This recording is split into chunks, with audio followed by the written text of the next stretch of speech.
नमस्कार, मैं हूं आपके साथ रोहित। कुछ दिनों पहले खबर आई थी कि चुनावी रणनीतिकार प्रशांत किशोर अब अपनी खुद की पार्टी बनाने जा रहे हैं। इससे पहले खबरें आई थी कि वो कांग्रेस में शामिल हो जाएंगे और बीजेपी को हराने के लिए वो पूरी तरीके से रणनीति बनाएंगे। बाद में खबरें आई कि प्रशांत किशोर खुद अपनी राजनीतिक पार्टी का ऐलान करेंगे और बिहार से इसकी शुरुआत करेंगे।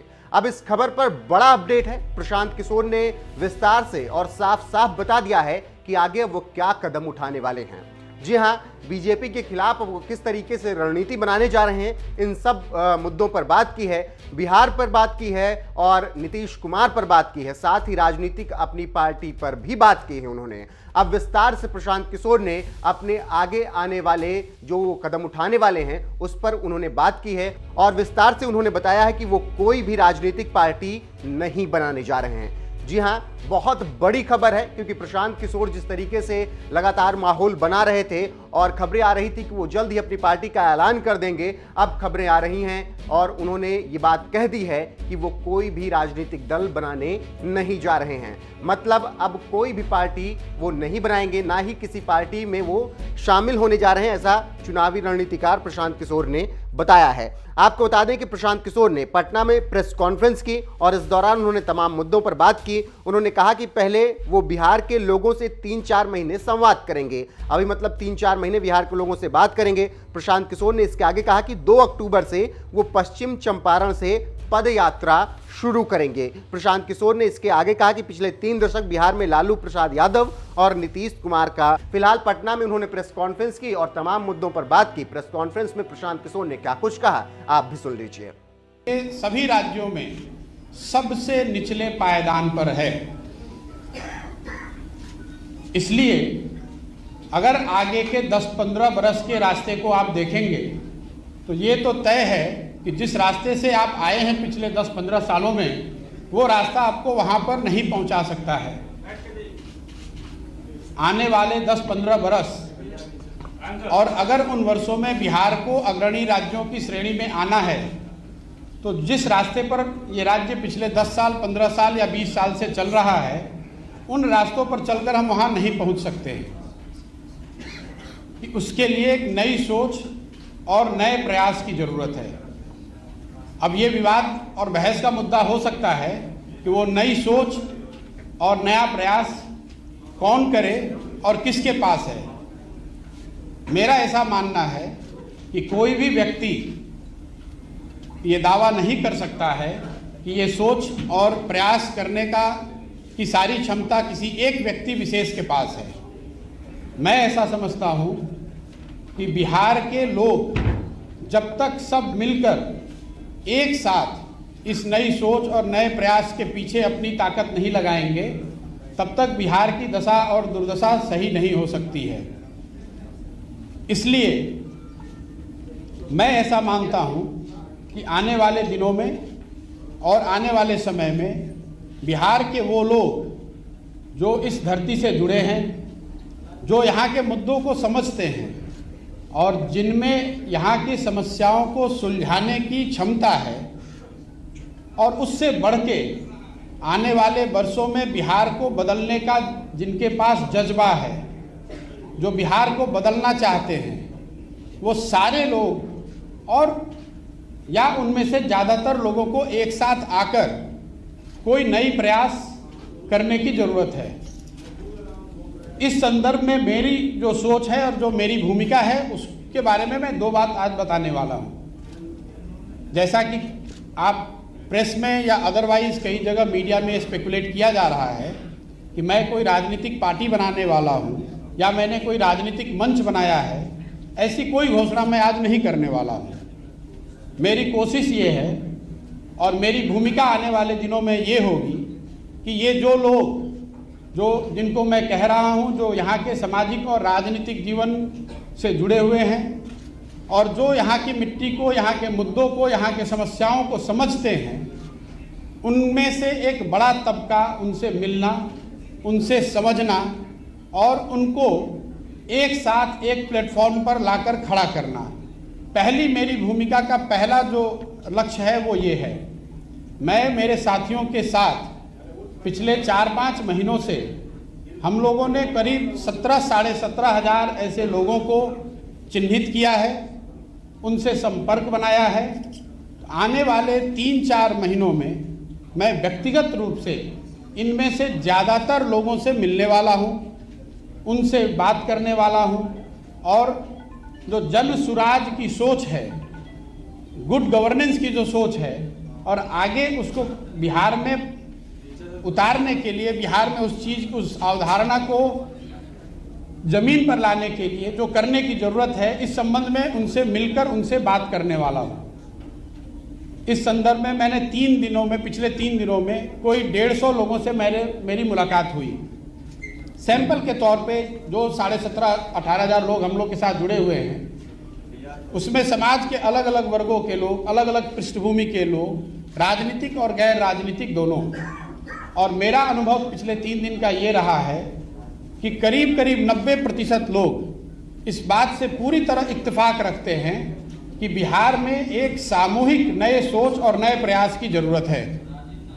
तो मेरी पहली घोषणा ये है कि अगले 3 से 4 महीनों के अंदर इन 17,500-18 हज़ार लोगों के साथ संवाद स्थापित करना, उनसे समझना, उनसे जन स्वराज की परिकल्पना के बारे में चर्चा करना, और अगर उनकी सहमति हो तो उनको इसका भागीदार बनाना, ये पहला लक्ष्य है। अगर इनमें से एक बड़ा वर्ग 2,000, 5,000, 3,000, मैं कोई संख्या अभी आपको एक संख्या नहीं बता सकता हूं, लेकिन इसमें से बड़ी संख्या में लोग अगर एक साथ आए, एक प्लेटफॉर्म या एक अभियान के तहत जुड़कर आते हैं और वो मिलकर ऐसा तय करते हैं कि हमें किसी राजनीतिक संगठन या पार्टी की ज़रूरत है, तो उस पार्टी की घोषणा उस समय करी जाएगी। अगर वो पार्टी बनती भी है तो वो पार्टी प्रशांत किशोर की पार्टी होगी, ऐसी बात नहीं है। वो उन सबों की पार्टी होगी जो इस परिकल्पना से जुड़कर इस राजनीतिक संगठन के निर्माण में अपनी भागीदारी देना चाहते हैं। ये काम मुझे ऐसा लगता है कि अगस्त या सितंबर तक पूरा कर लिया जाना चाहिए। ये आज की घोषणा का एक पहलू है। दूसरा पहलू जो है, जो ज़्यादा महत्वपूर्ण है, वो बिहार के लोगों तक पहुंचना, बिहार के गांव, शहर, गली मोहल्ले तक पहुंचना, लोगों को जन सुराज की परिकल्पना, इस सोच के बारे में बताना, उनसे उनका व्यू पॉइंट लेना, उनकी समस्याओं और उनके आगे के भविष्य के बारे में जो उनकी अपेक्षा, आशा, आकांक्षाएं हैं, उनको समझने का प्रयास करना। उसके लिए 2 अक्टूबर से मैं स्वयं पश्चिमी चंपारण गांधी आश्रम से 3,000 किलोमीटर की पदयात्रा शुरू करूंगा। जब तक बिहार के सारे गांव, शहर, गली मोहल्ले, जो जितने लोगों को व्यक्तिगत तौर पे पहुंचा जा सकता है, वो पूरा ना कर लिया जाए। हम लोग का अनुमान है कि 3,000 किलोमीटर अगर हम जाते हैं तो उसमें ज़्यादातर एरिया हम कवर कर पाएंगे। संभव है कि अब 3100 अंत होते होते 3100 हो जाए, या संभव है कि 2950 हो जाए, लेकिन मोटे तौर पर 8 महीने से 1 साल के बीच में 3,000 की व्यक्तिगत पदयात्रा मैं खुद करूंगा। बिहार के हर वो व्यक्ति जो जिनसे मिलना जरूरी है, जिनसे मिला जा सकता है, जो मिलने को तैयार है, उनके घर जाएंगे, उनके ऑफिस जाएंगे, उनका कुंडी खटखटाएंगे, उनको इस जन सुराज की परिकल्पना से जोड़ने का प्रयास करेंगे। उनकी सोच, उनकी भावना के अनुरूप जो आगे बिहार के लिए किया जा सकता है, उसको अपने प्रोग्राम और अपने परिकल्पना में समाहित करेंगे। आज के तारीख में मेरे पास से ये 2 घोषणाएं हैं।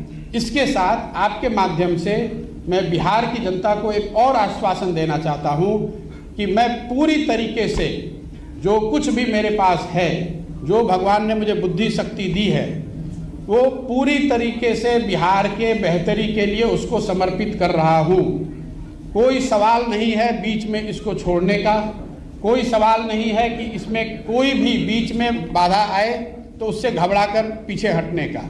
आप में से कुछ लोगों के मन में पिछली घोषणा जो मैंने बात बिहार की थी, उसको लेकर है कि आपने बात बिहार की घोषणा करी और फिर वापस 1 महीने के बाद आप बिहार नहीं आए। मैं आपका ध्यान आकर्षित करना चाहता हूं कि बात बिहार की घोषणा फरवरी 2020 में करी गई थी। अनफॉर्चुनेटली मार्च 2020 में कोविड के वजह से हर जगह लॉकडाउन और पूरा जीवन अस्त व्यस्त 2 साल तक रहा। अब आप कुछ लोग ये कह सकते हैं कि अगर कोविड के दौरान आप बंगाल में काम कर सकते हैं तो बिहार में क्यों नहीं।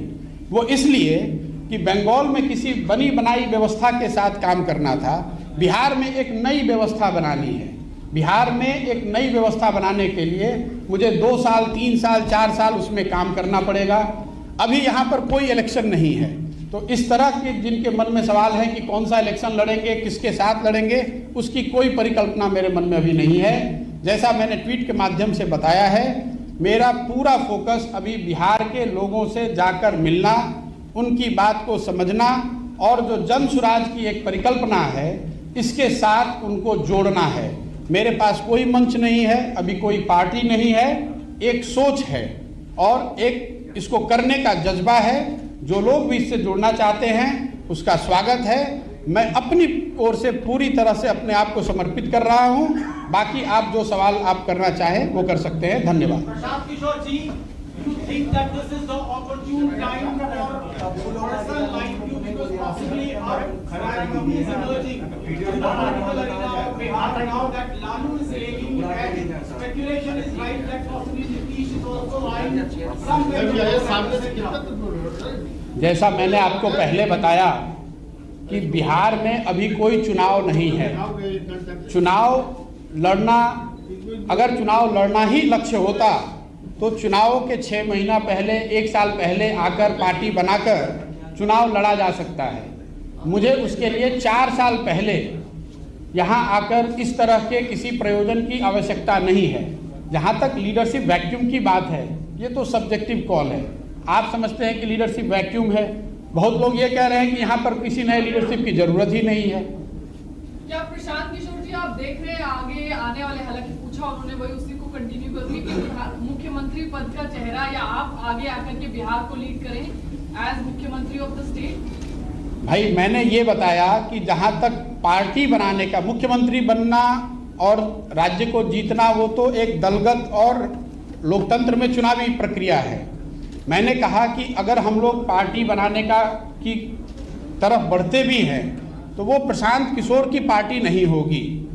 उसमें जो लोग साथ में आकर पार्टी बना रहे होंगे, एक ईंट उनकी होगी, एक ईंट मेरी भी होगी। मैं ये नहीं कह सकता हूं कि वो मेरी पार्टी है, मैं उसका चेहरा हूं, मैं उसका अध्यक्ष हो जाऊंगा और मैं ही उस पार्टी का सर्वे सर्वा हो जाऊंगा। मैंने जैसा आपको पहले बताया, अगले 3-4 महीनों में ये जो 17-18 हज़ार लोगों को हम लोगों ने चिन्हित किया है, इनमें से जो लोग भी जन सुराज की परिकल्पना से, जो लोग भी बिहार के लिए जो हम सोचते हैं या जो उनकी सोच है, अगर हम लोग उसको अलाइन कर पाएँ और वो साथ में आकर अगर तय करते हैं कि हम सबको पार्टी बनाने की या किसी तरह की एक संगठन या मंच को बनाने की जरूरत है, उस समय वो कॉल लिया जाएगा। आपको क्यों लगा कि बिहार में आपको घूमना चाहिए? कौन 4 मुद्दे हैं जिनको लेकर आप बिहार में घूमना चाहते हैं? देखिए, मैं ऐसा समझता हूँ कि बिहार देश के सबसे गौरवशाली अतीत वाले राज्यों में एक है। जिस राज्य से गौतम बुद्ध, जैन, महावीर, चाणक्य, चंद्रगुप्त, अशोक यहाँ से निकले हैं, उस राज्य में स्थिति आज ये है कि शिक्षा व्यवस्था ध्वस्त है, हेल्थ ध्वस्त है, रोजगार का कोई संभावना नहीं है। और जैसा मैंने आपको बताया कि 30 साल के दोनों बड़े नेताओं के प्रयास के बावजूद बिहार आज देश में सबसे निचले स्थान पर है। ये मेरा नहीं आकलन है, ये भारत सरकार के डेटा है। भारत सरकार ने ये बताया है और जिनकी सरकार आज बिहार में है उनकी ही सरकार देश में है। ऐसा भी आप नहीं कह सकते हैं कि ये विपक्ष की सरकार दिल्ली में है इसलिए वो गलत डेटा दे रहे हैं। अब नीतीश जी से मैंने एक कोई प्रेस वार्ता उनकी देखी, नीति आयोग पर कुछ लोगों ने सवाल पूछा तो उन्होंने कहा अरे इनको कुछ पता है। संभव है कि किसी को कुछ नहीं पता है, लेकिन बिहार के लोगों को ये जरूर पता है कि आपके यहाँ मुख्यमंत्री रहते हुए बिहार की शिक्षा व्यवस्था पूरी तरह से ध्वस्त है, हेल्थ की व्यवस्था पूरी तरह से ध्वस्त है। बिहार के हजारों लाखों लड़के यहाँ से बाहर जाकर सबसे कठिन और दुरूह परिस्थितियों में काम करने के लिए मजबूर हैं। कांग्रेस के साथ आपकी बैठकें चली, कहाँ विश हुआ कि प्रशांत किशोर और कांग्रेस में बातचीत करें? नहीं, कांग्रेस को लेकर जो बात हुई है उसको मैंने ऑन रिकॉर्ड भी कहा है। जहां तक कांग्रेस के साथ उनके मौजूदा स्थिति के असेसमेंट का सवाल है, उन्होंने जो संजीदगी और सीरियसनेस जो उनको दिखाना चाहिए था उन्होंने दिखाया। उन्होंने कमेटी बनाई, कांग्रेस की टॉप लीडरशिप साथ में बैठी, उन्होंने जो मैंने उनको दिखाया या जो मेरी सोच के अनुसार मैंने उनको बताया उससे उनकी पूरी सहमति थी।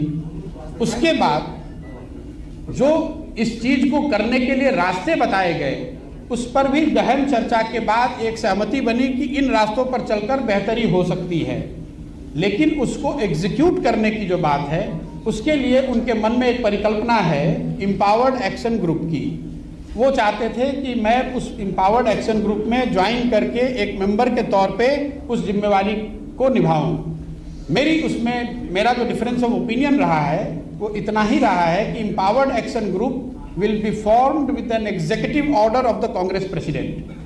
तो एग्जीक्यूटिव ऑर्डर से बनाए हुए किसी ग्रुप के पास इतनी ताकत, इतनी सैंक्शन नहीं होगी जो कि कांग्रेस में आमूल चूल परिवर्तन को लंबे समय में लागू कर सके।